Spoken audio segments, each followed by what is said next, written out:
youngest son, well, youngest of all of them, the youngest and best.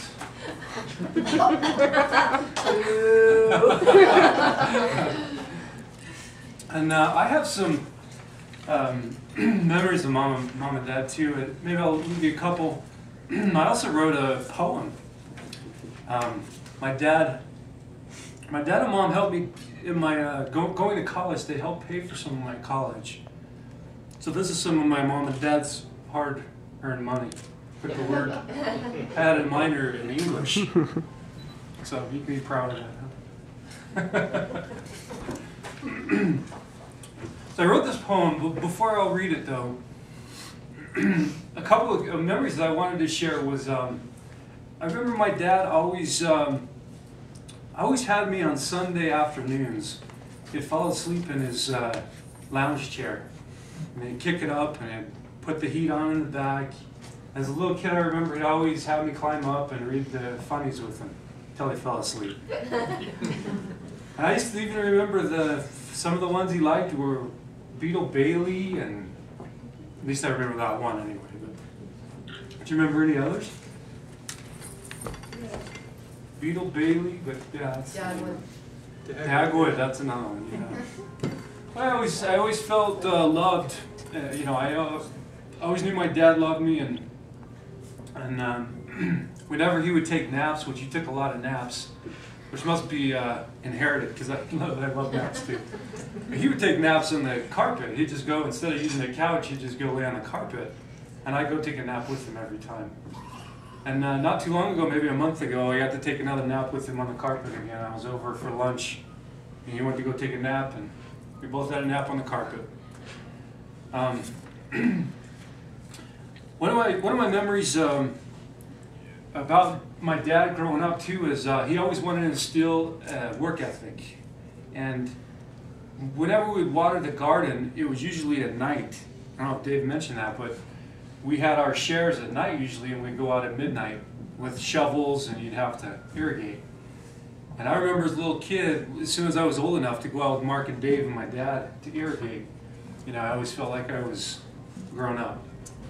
And I always loved to be with them. So a couple of memories about my mom. I always think, my mom brought me into this world, and she must have really loved me because she saved my life twice, I remember. And they were both a Lake Powell. I was about 8 years old, I think, and out swimming. My brothers and sisters probably remember this, but I started swimming back into shore, and I was a pretty good swimmer, but it kept getting deeper as I kept going closer to shore. And I got to a place where I started swallowing some water, and before I knew it, I was in trouble. So I was drowning, and they thought I was funny because they thought I was messing around. And they were all out swimming in this deeper area, and I was headed to shore, so I was about halfway in, and they thought I was pretending like I was drowning, but the only one that really believed it was my mom. And she panicked and ran out there into the water and swam out to me and put me in a headlock, I guess. And I remember fighting, and I probably almost would have drowned her. But she pulled me in. We really did think you were drowning, but we thought it was funny. Sorry. No. Like hot potato, we still have. I remember another instance, probably was in a few years after that, we were cliff diving at Lake Powell. And everyone was jumping off the cliffs, and they would climb up. It was kind of a hazardous place to climb up. And I was climbing up, and I almost got to the top, and I got stuck.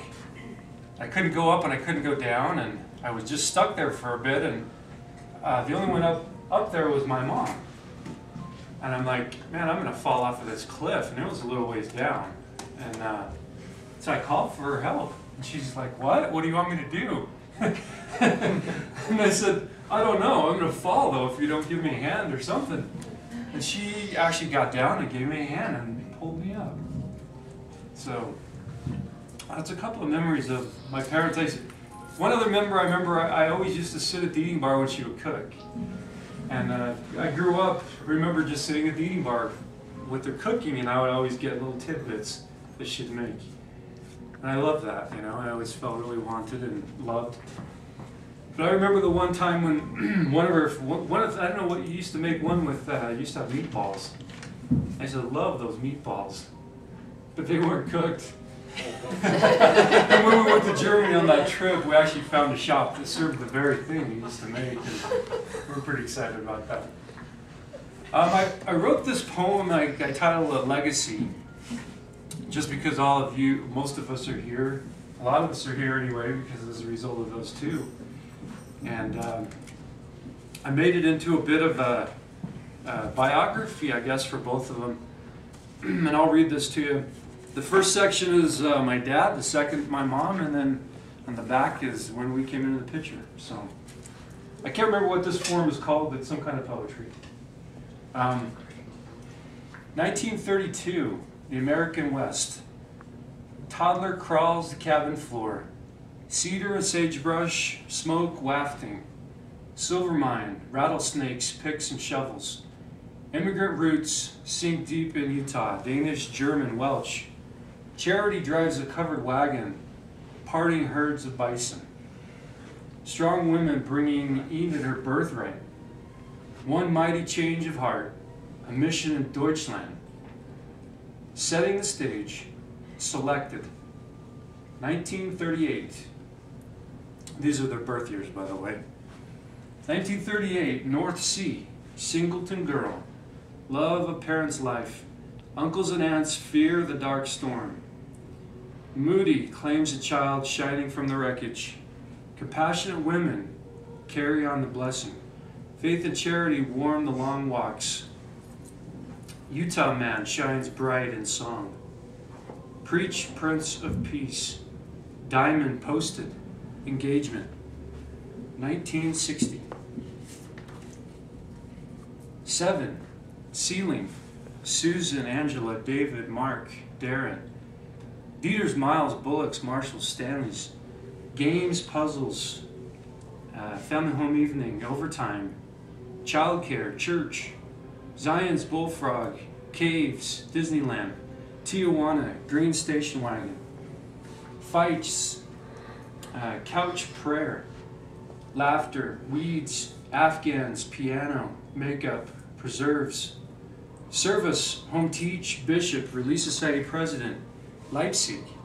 Missions, marriages, 80s, Hawaii, Oma Opa. Leukemia, love and pleading, blessing. Heart of the land of your birth. Heart of our family ties. January 20th, 2010, Legacy.